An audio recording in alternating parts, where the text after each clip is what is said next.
Құрметті қазақстандықтар, ел үшін ең маңызды мерекенің бірі Қазақстан Республикасының Конституциясы күнімен шын жүректен құттықтаулар мен тілектерді қабыл алыңыздар. Этот день праздничный для всех нас, потому что именно мы, каждый из нас, главная сила в государстве. Все мы живем в мире и согласии, все мы стремимся к самореализации, благополучию, укреплению благосостояния.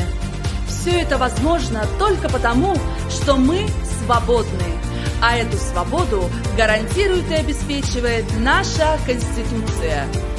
Мы от всей души поздравляем вас с этим замечательным праздником.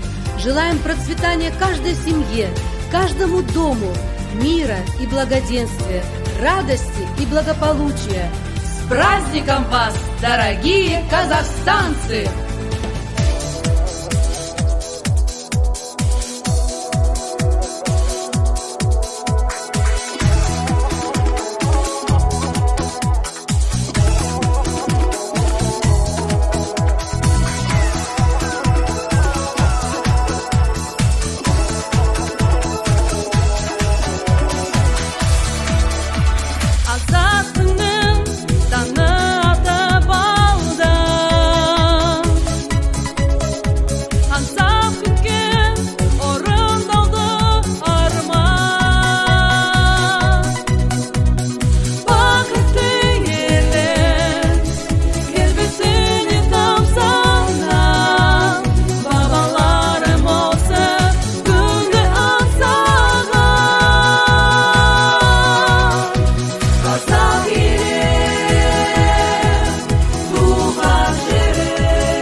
Родиной своею все горды.